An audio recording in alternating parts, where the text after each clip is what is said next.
couple who had struggled with infertility for years finally had kids against all odds. However, a rare and devastating illness took their newborn twins just weeks after they were born. The baby's funeral was filled with grief, sadness, and despair. But then a miracle happened. A sound came from one of the caskets, and what happened next would change everything.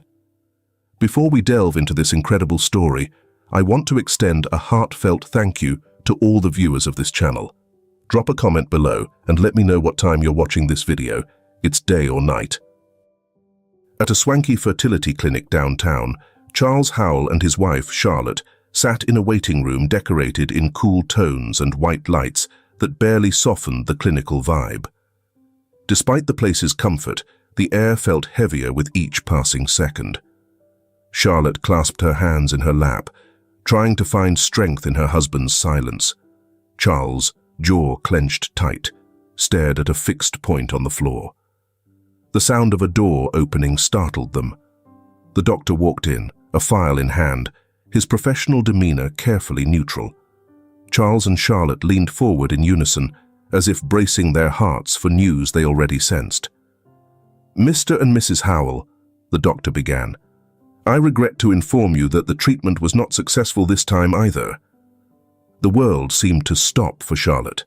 The strength she had mustered to maintain composure crumbled in an instant. Her breathing became shallow as hot tears started streaming down her face. "It can't be. Not again," she murmured, her voice cracking, her gaze lost on the file the doctor still held. Charles, though wrestling with his own frustration, reached out to her, covering her hands with a firmness that tried to convey support. However, his gesture couldn't alleviate the weight in his chest. He had failed again. He, the guy who always found solutions, couldn't give Charlotte the one thing she truly wanted, a child. Back home, the Howell mansion seemed bigger and emptier than ever. Charlotte walked upstairs in silence, heading instinctively to the room at the end of the hall.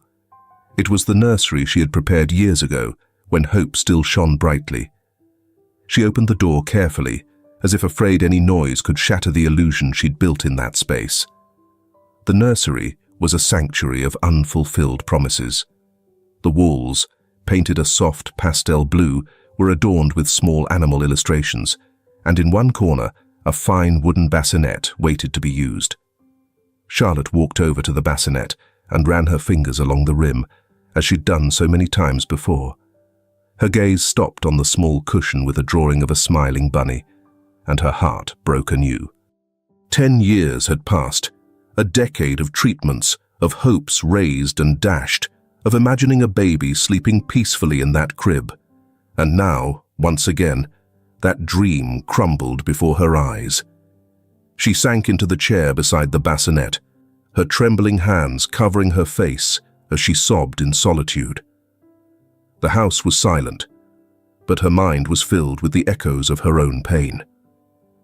That night, Charles and Charlotte shared dinner at the large dining table, but barely exchanged words. Charles tried to say something, but the words died in his throat. What could he say to ease a pain he shared, but didn't know how to confront? Charlotte, exhausted both physically and emotionally, finished her plate in silence and got up from the table. Before leaving, she looked at Charles and whispered, "I can't keep doing this. I don't know how many more times I can take it." Charles sat alone at the table, his mind caught between guilt and helplessness. His gaze drifted toward the window, where the darkness of the night reflected in the glass. Outside, the world kept moving forward, indifferent to the emptiness consuming their lives. In the vastness of their home, the only thing that resonated that night was the echo of silence, a perfect metaphor for the void they felt in their hearts. The midday sun shone softly on the city's central park. Charlotte walked slowly along the paved paths, surrounded by the rustling of leaves and the distant echo of children's laughter. It was one of those days when everything seemed to be in place for everyone, except her. Her steps were heavy, not because she was tired, but because her heart was still carrying the weight of the doctor's latest devastating news. As she walked, her eyes fell on scenes that seemed to mock her pain. On a nearby bench, a mother gently rocked a stroller while humming lullabies. Further ahead, a father lifted his toddler into the air, eliciting peals of laughter that rang like chimes. Charlotte felt a pang in her chest, a cruel reminder of what she lacked. She stopped beside a fountain. The water shimmered under the sunlight, and for a moment she almost felt a glimmer of peace. But then, a small figure caught her eye. It was a little girl, no older than 5, with golden curls that sparkled in the sun. She wore a blue dress that looked like it was straight out of a fairy tale and clutched a red balloon in one hand while holding a wilted flower in the other. The little girl tripped as she ran, falling to her knees on the ground.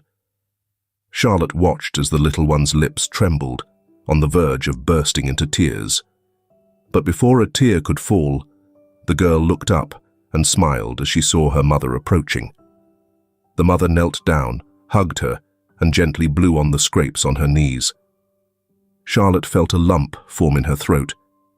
It was that simple gesture, that unbreakable connection between mother and daughter, that she wanted more than anything in the world. In that instant, something inside her ignited. It wasn't just sadness or longing, it was a spark of determination. When she returned home that afternoon, Charles was sitting in his study, engrossed in his work. Charlotte entered unannounced, her face still flushed from the park's fresh air, but with a new look in her eyes. "Charles, I want to try again," she said, her voice firm but tinged with pleading. Charles looked up, his eyebrows furrowed in a mix of surprise and concern. "Charlotte," he began, but she cut him off. "I know what you're thinking. I know we've failed time and time again, but I can't give up. Not after everything we've been through. I can't live with the doubt of not having done everything possible." Charles leaned forward, resting his elbows on the desk. His gaze was serious, but his eyes revealed the internal struggle he was facing. "I don't want to see you suffer anymore, Charlotte. Every time we get news like the last one, it tears me apart to see you like that." She approached him, taking his hands in hers. "This isn't just about me. It's about us, about what we've always dreamed of. Please, Charles, just one more time. I've heard about a doctor who's using a new approach. He's experienced, and while he doesn't guarantee anything, it might be our last shot." The weight on Charles's shoulders seemed to increase. He knew he couldn't deny this to Charlotte, even though he feared the emotional toll if they failed again. Finally, he nodded slowly. "Okay," he said in a low voice. "But this will be the last time, Charlotte. I can't bear to see you go through this over and over again." Charlotte smiled faintly, her eyes shining with a mix of gratitude and hope. Days later, the couple found themselves in the new doctor's office. The office was decorated with framed diplomas and certificates, a testament to the specialist's experience. The doctor, a man with graying hair and a kind expression, greeted them with a firm handshake. "The treatment I offer isn't foolproof, but we've had some promising results with couples in situations similar to yours," he explained as he spread charts and data on his desk. Charlotte listened intently, clinging to every word as if it were a rope keeping her afloat. Charles, on the other hand, remained more reserved, observing the doctor with a mix of skepticism and caution. When the doctor finished, Charlotte took Charles's hand and squeezed it tightly. She looked at her husband, her eyes reflecting a determination that he hadn't seen in a long time. "I want to do it," she said in a firm voice. Charles nodded with resignation, although the fear remained present in his gaze. On the way home, the car was enveloped in silence, except for the soft hum of the engine. Finally, Charles broke the silence. "I don't want to see you suffer again, Charlotte. If this doesn't work, I want you to promise that we'll find another way to be happy." Charlotte didn't respond immediately. She looked out the window, watching the trees pass by like fleeting shadows. Inside, she knew that Charles was right. But she also knew that as long as there was a chance, however small, she couldn't give up. "I promise I'll try," she murmured finally. The light of dawn streamed through the windows of the Howell mansion, illuminating the silent hallways. It has been several months since Charlotte and Charles decided to try one more time, clinging to the last hope offered by the new doctor. The weeks were filled with uncertainty and a wait that seemed endless. But that day, Charlotte held in her hands an envelope that could change everything. Sitting on the edge of the bed in her bedroom, Charlotte opened the envelope with trembling hands. Inside, the printed words seemed to dance before her eyes, but only one caught her attention. Positive. For a moment, she thought her mind was playing tricks on her. She ran a hand over her face, trying to contain her emotion, but soon, tears began to roll down her cheeks. With still trembling hands, she picked up her phone and dialed Charles's number. Her voice cracked and faltered, making him stop dead in his tracks in the middle of a meeting. "Charles, it's positive," she exclaimed, unable to contain her joy. Charles shot up from his chair, ignoring the stares of his colleagues. He could barely stammer out a few words. "I'm coming home, right now." Half an hour later, Charles was rushing through the front doors of the mansion. He found Charlotte in the living room, the test still in her hands, and her eyes puffy from crying. At first, Charles said nothing. He approached slowly, took the paper, and read it over and over, as if he wanted to make sure there was no mistake. When he finally looked up at Charlotte, his eyes were shimmering with unshed tears. Without a word, he enveloped her in a tight, almost desperate hug. "We did it," he whispered, his voice thick with disbelief and relief. They both wept together in that moment, sharing a joy that seemed to fill every corner of their enormous home. A home that would finally feel complete. With the certainty that a new chapter was beginning in their lives, Charles and Charlotte began to prepare with enthusiasm. In the following weeks, the house, which had seemed too large and empty before, came alive. Charlotte spent hours imagining what their children would be like. She often sat in the garden with a warm cup of tea, thinking about possible names. "What do you think of Doris for a girl?" she asked one night as they were having dinner together. Charles smiled and nodded. "Doris is perfect, and for a boy, how about Simon?" Charlotte looked at him tenderly. "Doris and Simon," she repeated. "Yeah, that sounds like a dream." Charles, for his part, decided to take an active role in the preparations. Although they could have hired the best designers, he insisted on designing the nursery himself. He spent hours drawing sketches, choosing colors and materials. "I want to do it with my own hands, for our kids," he said with determination as he showed his plans to Charlotte. The walls of the room were soon painted a soft blue, with delicate details of stars and clouds that Charles drew personally. Charlotte watched him work, her heart full of love and gratitude. One day, Charlotte received an unexpected visit from her best friend, Madison. As she entered the house, Madison noticed the immediate change in the atmosphere. "What's going on here?" she asked with a curious smile. Charlotte, unable to contain herself, took her friend's hands. "I'm pregnant, Madison.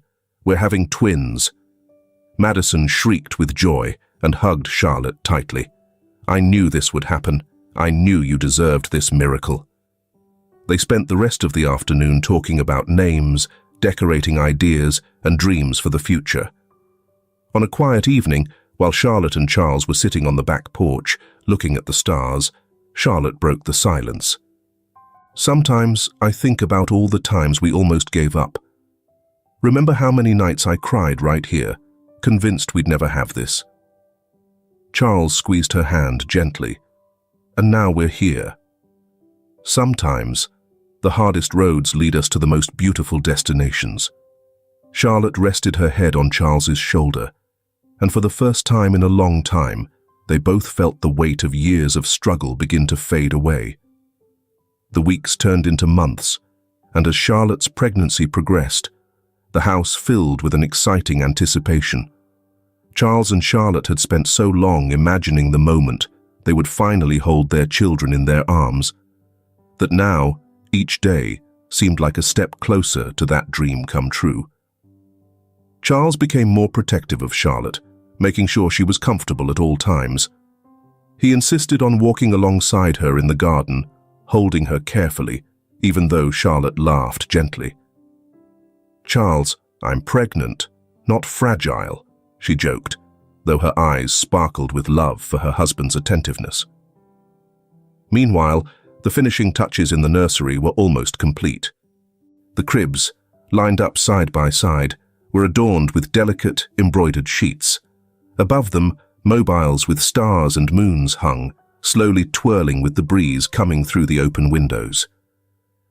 "Every time I see this, I imagine what it'll be like to actually have them here," Charlotte murmured, running her hand along the edge of one of the cribs. Charles, standing behind her, placed a hand on her shoulder. "We'll find out soon enough," he replied with a soft smile.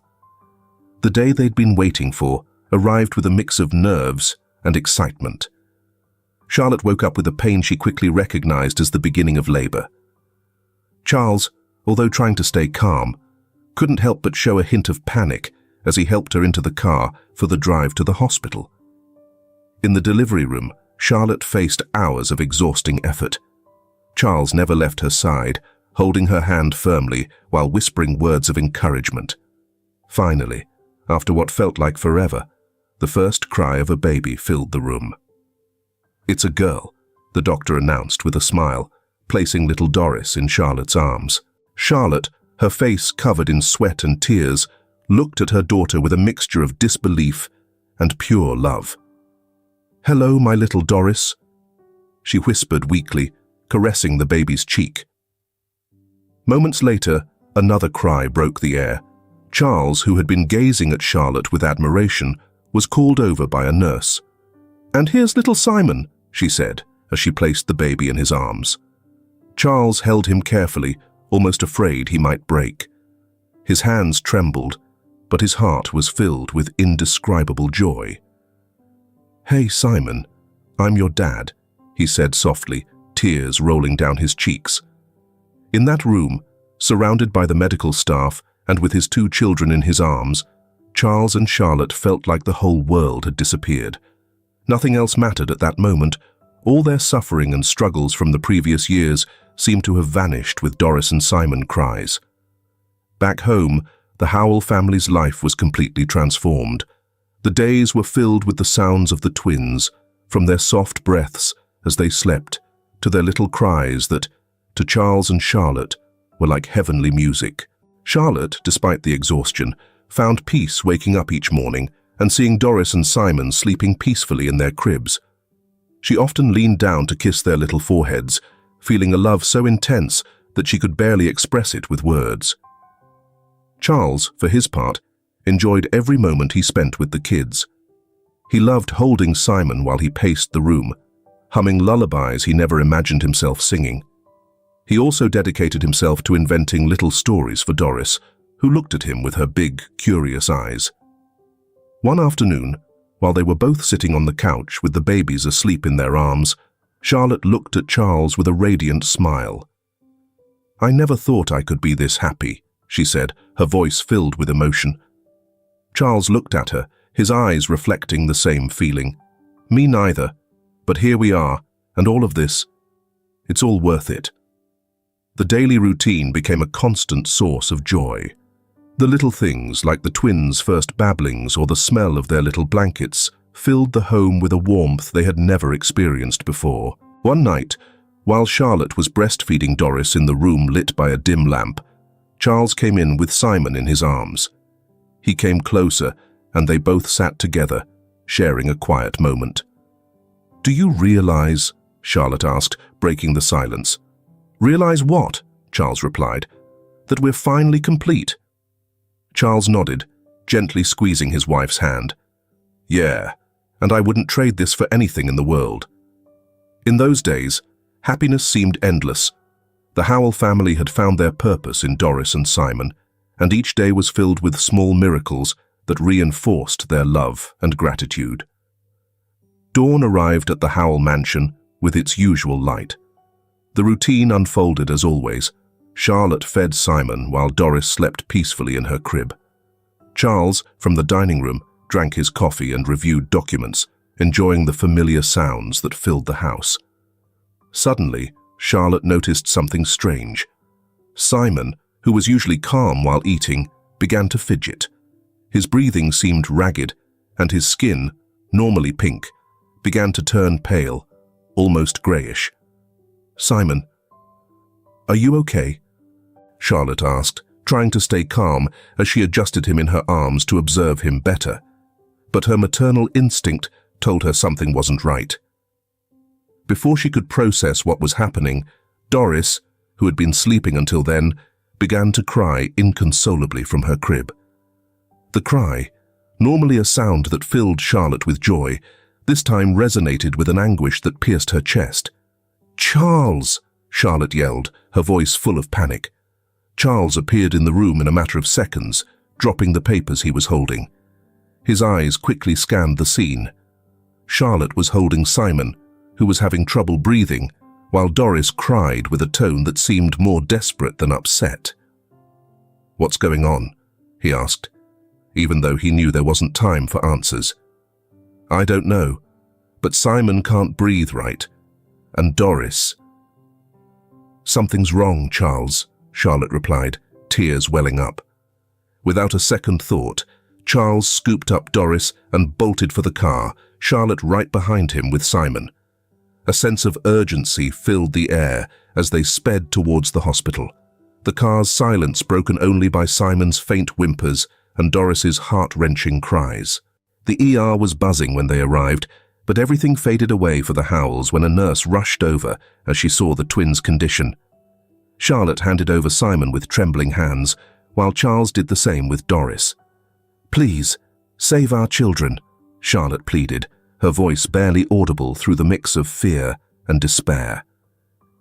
Doctors quickly whisked the twins into the emergency room, leaving Charles and Charlotte in the waiting room, alone with their anguish. Sitting in those cold plastic chairs, neither of them could speak. Charlotte clenched her hands so tightly her knuckles were white, while Charles paced back and forth, struggling to keep it together. "Everything will be all right, Charlotte," Charles murmured, more to convince himself than her. But Charlotte didn't respond. Her gaze was fixed on the door where her children had disappeared, and inside her, a storm of fear and guilt was raging. The minutes stretched into hours as the weight of uncertainty crushed them. The sound of the door opening abruptly jolted Charles and Charlotte out of their agonizing wait. A doctor appeared, wearing the solemn expression no one wants to see at a time like this. He held a file in his hand and stepped towards them, pausing before speaking. "Mr. and Mrs. Howell, I'm Dr. Weasley. First, I want to say we're doing everything we can to stabilize your children. However, we've identified that both are exhibiting symptoms of an extremely rare condition," he began, his words careful but heavy with gravity. Charlotte jumped up immediately, clutching Charles's arm, who tightened his lips as he listened. "What kind of condition?" Charles asked, his voice hoarse with built-up tension. The doctor sighed and continued. "It appears to be a rare form of congenital metabolic disorder, something that typically isn't detected in standard prenatal screenings. This disease affects the body's ability to process certain essential nutrients, which has led to the rapid deterioration in both children. We're administering treatments to alleviate symptoms and stabilize them. But I must be honest, this condition is unpredictable and the outcomes aren't always favorable." The words landed on them like a ton of bricks. Charlotte felt her knees buckle, but Charles caught her before she could collapse. "It can't be. Not after everything we've been through," Charlotte murmured, tears streaming down her cheeks. "Please, doctor, do whatever it takes. No matter the cost," Charles added, his tone firm but desperate. The doctor nodded with a slight inclination of his head, before returning through the door that separated them from Doris and Simon. Time stretched on endlessly for the Howells. Charles and Charlotte remained in the waiting room, holding hands, not daring to move or speak. Every passing minute was a reminder of the uncertainty consuming them. Finally, after what felt like hours, the door opened again. This time, Dr. Weasley appeared with an even more somber look. He approached the couple slowly, and Charlotte knew before he spoke that something terrible had happened. "Mr. and Mrs. Howell," he began, swallowing hard before continuing.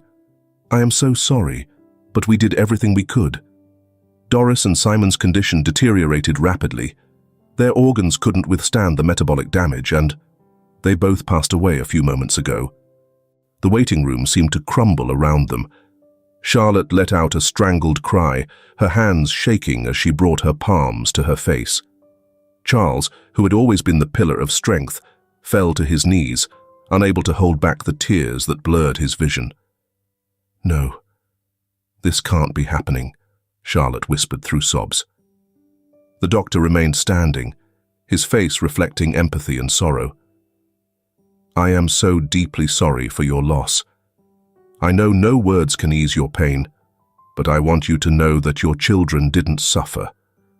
They spent their final moments surrounded by care and with all the love we could offer them." The doctor's words faded into the air as Charlotte and Charles sank into an overwhelming grief. The hospital hallway was shrouded in a heavy silence, broken only by the shuffling footsteps of Charlotte and Charles as they followed the doctor. The sterile white walls seemed to close in around them, amplifying the feeling of unreality that enveloped them.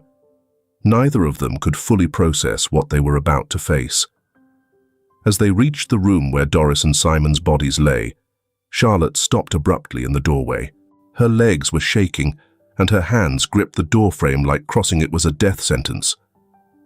"Charlotte," Charles whispered, placing a hand on her back, trying to give her strength, even though he felt like he was about to break down himself. Charlotte shook her head, tears streaming down her cheeks. "I can't do it, Charles. I can't go in there and see them. Not like that." Charles swallowed hard, his face etched with almost tangible pain. He leaned in, holding her steady. "We'll do it together, Charlotte. For them."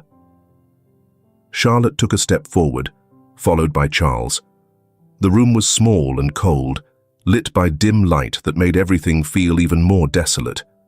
In the center, two small gurneys were placed side by side. The bodies of Doris and Simon rested there, covered with white sheets that only left their faces visible. Charlotte dropped to her knees beside one of the gurneys, her trembling hands caressing Simon's cheek. "My baby, my little one," she whispered through sobs. "This can't be real. I can't lose them like this." Charles stood beside her, his gaze fixed on Doris.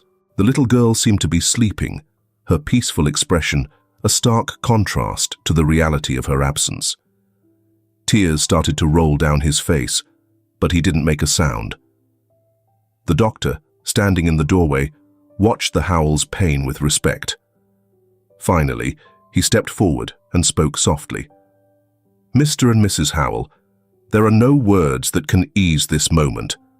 All I can say is we did everything we could. Your children were fighters, but their condition was just too severe." Charlotte turned to the doctor, her eyes filled with a mixture of desperation and pleading. "Why them?" she asked, her voice cracking. "Why our kids?" The doctor lowered his gaze, without an answer that could satisfy her. After a time that felt like forever, Charlotte and Charles were forced to make a decision no parent should face. With broken hearts, they agreed to move Doris and Simon to their home to prepare them for their final farewell. The hospital staff, with palpable compassion, took care of organizing everything. 2 small white caskets arrived at the Howell mansion that same night, carefully placed in the main living room, which had been transformed into a space for remembrance. White and lilac flowers adorned the place, filling the air with a sweet scent that clashed with the sadness that permeated everything. The candles, placed around the caskets, cast dancing shadows on the walls, creating an atmosphere that wavered between the solemn and the heartbreaking. Charlotte sat beside the caskets, unable to take her eyes off them. Her hands, always busy stroking Doris and Simon when they were alive, now rested motionless on her lap. "Charles," she murmured, not taking her eyes off the small caskets. "How are we supposed to live after this?" Charles, standing behind her, clenched his fists so tightly his knuckles turned white. He felt helpless, unable to give Charlotte an answer or even comfort. "I don't know," he finally replied, his voice filled with unbearable pain. "But we have to. For them." The room, now transformed into a shrine of love and loss, fell silent as Charlotte and Charles remained there, motionless. Time seemed to have stopped, and the mansion, which once resonated with the laughter and babbling of Doris and Simon, was now immersed in an oppressive stillness. The night crept on slowly, and Charlotte finally leaned toward the caskets, placing a hand on each one. "I can't say goodbye to you. I can't," she murmured, tears falling on the white surfaces. Charles, unable to hold back any longer, knelt beside her, placing a hand on Charlotte's shoulder. They both remained like that, sharing a pain that seemed too great to bear. Twilight hung over the Howell mansion, enveloping every corner in a cloak of gloom. In a room lit dimly by candles, the atmosphere was heavy with a pain that seemed to choke even the air. Two small, white caskets rested in the center of the room, surrounded by flowers that, although beautiful, couldn't alleviate the weight of the tragedy. Charlotte was sitting in a chair beside the caskets, her trembling hands caressing the smooth surfaces, as if by touching them, she could feel some connection with the children she had lost. Her eyes were red from crying, and her body seemed fragile, as if the weight of her sadness was crushing her. "Please," she whispered in a broken voice, leaning forward, tears falling uncontrollably. "Give me back my children. You can't have taken them from me. Not like this." Charles remained standing in a corner of the room, his figure rigid like a statue. His eyes, normally full of determination, were empty, lost in an abyss of pain that he couldn't even express with words. He felt helpless, unable to comfort Charlotte or face his own suffering. The silence in the room was unbearable, interrupted only by Charlotte's sobs. The few close friends and employees who had gathered to offer support kept a respectful distance, unable to find the right words to ease the couple's suffering. Charlotte, unable to hold back any longer, leaned over one of the caskets and rested her forehead against it. "Doris, Simon, Mommy's here. Please wake up. Please," she cried out between sobs, her voice filled with a desperation that tore at anyone who heard it. Charles took a step toward her, but stopped halfway, his body rigid as if something invisible was holding him in place. He didn't know how to console her, because he himself was being consumed by a grief he didn't know how to handle. "Charlotte," he whispered finally, but his voice was barely audible. Charlotte didn't respond. She remained clinging to the casket, whispering words of love and pleas in an endless loop. When one of the funeral directors tentatively approached to suggest they begin the service, a soft but unmistakable sound broke the silence. It was crying, faint and broken, but clearly the cry of a baby. Everyone in the room froze, unable to process what they had just heard. Charlotte lifted her head sharply, her face a mixture of disbelief and hope. What was that?" she asked, her voice trembling. Before anyone could answer, the sound repeated. This time it was louder, clearer. It was coming from Simon's casket. Charles, as if struck by lightning, lunged toward the casket and lifted the lid with trembling hands. There, inside, Simon slowly opened his eyes, letting out another small cry. His skin, which had seemed pale and cold, now had a faint flush.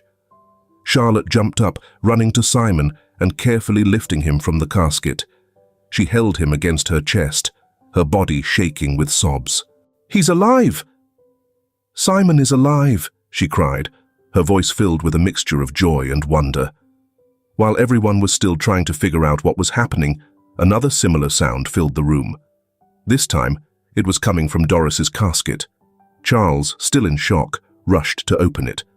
Doris was alive too, weakly moving her small arms as she let out a soft whimper. "Doris!" Charles exclaimed, carefully lifting her out and holding her as if he feared she would disappear again. "Oh my God, my children are alive! Someone please call 911, quick!" Charlotte screamed as tears streamed down her face. Charles quickly grabbed white blankets by the baby coffins and wrapped each baby carefully. After a few minutes that seemed like an eternity, the ambulance finally arrived. Quickly, they transported the two little ones to the hospital, leaving all the funeral attendees completely stunned. The ambulance sped through the streets illuminated by the dim light of dawn, its siren breaking the silence of the city. Inside, Charlotte and Charles were seated, their hearts pounding with a mixture of fear and hope. Simon and Doris, wrapped in blankets, were breathing weakly as the medical staff worked quickly, monitoring every vital sign. "Are they going to be okay?" Charlotte asked, her voice trembling, looking at one of the paramedics. The woman, her face professional but compassionate, replied, "They're very weak, but they're alive. We're going to do everything we can to stabilize them." Charlotte nodded, clutching Charles's hand as if her life depended on it. When they arrived at the hospital, a team of doctors was already waiting for them. The twins were immediately taken to the emergency room, while Charles and Charlotte stayed in the waiting room, once again facing the agonizing emptiness of not being able to do anything but wait. Hours passed as the doctors worked tirelessly. Finally, Dr. Weasley, who had been in charge from the beginning, appeared before them. His expression was a mixture of amazement and bewilderment. "Mr. and Mrs. Howell, I have to be honest with you," he began, his tone professional but laced with sincerity. "We don't have a medical explanation for what has happened." Charlotte stared at him, uncomprehending. "What do you mean?" Charles asked, his voice reflecting both hope and caution. The doctor sighed. "Your children were clinically dead. There were no signs of cardiac or respiratory activity. But now, although weak, they are alive. It's something I can't explain from a scientific standpoint." Charlotte, tears in her eyes, brought a hand to her chest. "Are they out of danger?" she murmured, barely able to articulate the words. "For now, yes. We will continue to monitor them closely." The doctor stepped away, leaving the Howells alone in the hallway, processing what they had just heard. Charlotte turned to Charles, who had his eyes closed and fists clenched, struggling to contain the emotions that overwhelmed him. "Charles," she whispered, gently touching his arm, "it doesn't matter how it happened. The important thing is that they're here with us." Charles opened his eyes and looked at her, nodding slowly. A few hours later, a nurse led them to the neonatal intensive care unit. There, in two separate incubators, were Simon and Doris. Their small bodies were connected to monitors and tubes, but their chests rose and fell with each breath, a sight that filled Charles and Charlotte's hearts with hope. Charlotte approached first, placing a hand on Simon's incubator. "Hey there, little one," she whispered, tears streaming down her face.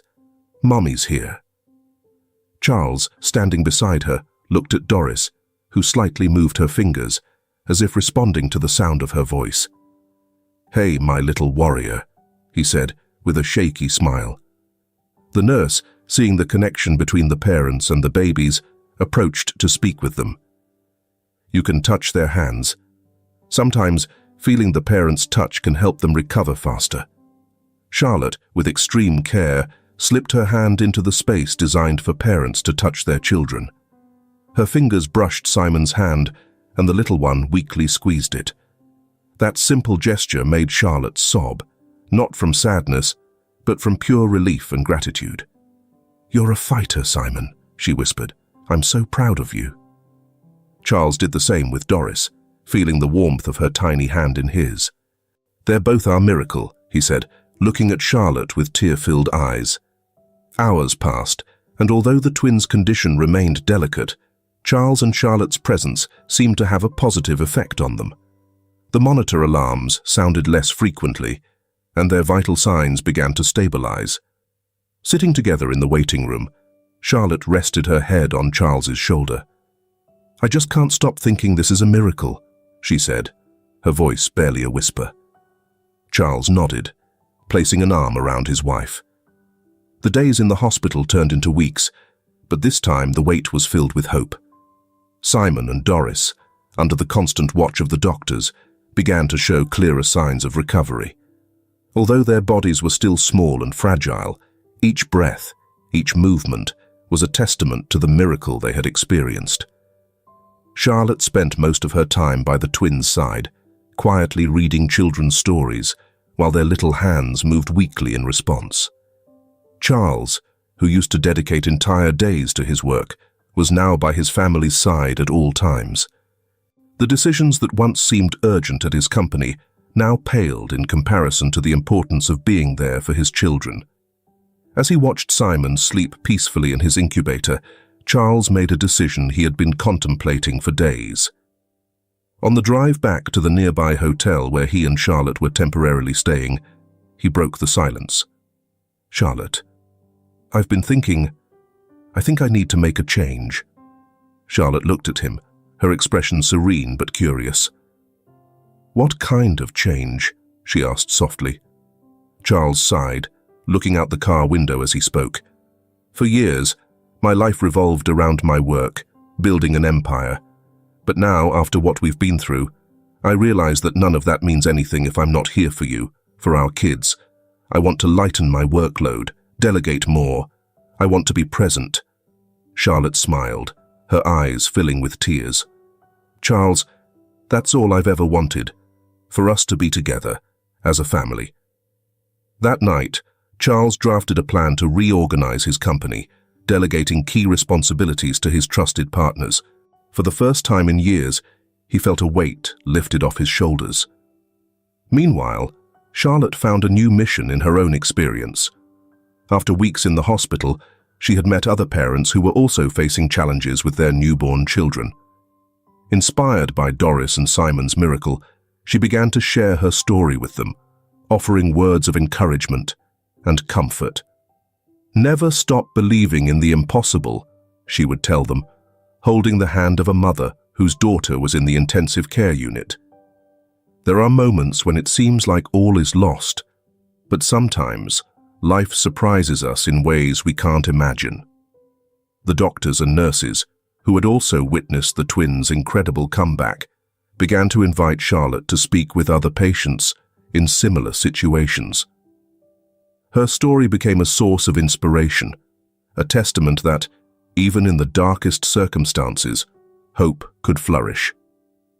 After several more weeks in the hospital, the day that Charles and Charlotte had eagerly awaited arrived.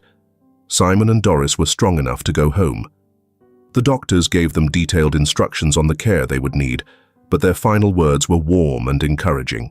"These little ones are fighters. They've overcome something that few could, and that's a testament to their strength and the love you've given them," said Dr. Weasley as he said goodbye to the family. As they walked through the hospital doors, with Doris and Simon wrapped in blankets, Charlotte couldn't help but shed tears of gratitude. Charles, holding Simon, looked at his wife and smiled. Back at the Howell mansion, the house that once seemed empty was now full of life. The twins' room, which had remained silent for so long, echoed with laughter and the soft babbling of Doris and Simon. Charles kept his promise to spend more time with his family. In the mornings, he helped Charlotte prepare the twins, and in the afternoons, he strolled them through the garden, narrating made-up stories while pointing out the flowers and trees. Charlotte, for her part, began writing a blog where she shared her experience as a mother and the miracle she had lived through. Her sincerity and message of hope resonated with so many, and soon she was getting messages of thanks from couples finding solace in her words. "I want our story to inspire others not to give up, Charles," she told him one night while working on her blog. Charles looked at her with admiration. "You're already doing it, Charlotte. You're living proof of what it means to never lose faith." The afternoon sun bathed the Howell Mansion's garden, painting the leaves of the trees and the flowers swaying gently in the breeze with gold. The crystalline laughter of Doris and Simon rang out like chimes, filling the air with a pure joy that made it impossible to imagine the dark days they had lived through. Near the center of the garden, Doris chased after Simon, the golden curls of her hair gleaming in the sun. She wore a blue dress with tiny flower prints, her bare feet touching the soft grass. Simon, with a mischievous grin, held a toy airplane high, skillfully dodging his sister. "Give it to me, Simon. It's my turn," Doris shouted, her voice mixed with infectious laughter. "If you can catch me," Simon replied, spinning quickly to keep her from grabbing it. His movements were light and carefree, the embodiment of a happy, carefree childhood. A few feet away, Charles and Charlotte watched from a picnic blanket, surrounded by open books, a basket of snacks, and 2 half-empty glasses of lemonade. Charles had his arms propped behind him, leaning back slightly as his eyes followed his children's movements. There was something different in his gaze now, a mix of pride and gratitude that didn't need words to express. Charlotte, sitting next to him, held a notebook in her hands. Her fingers toyed with the corner of the page, but her eyes were fixed on Doris and Simon.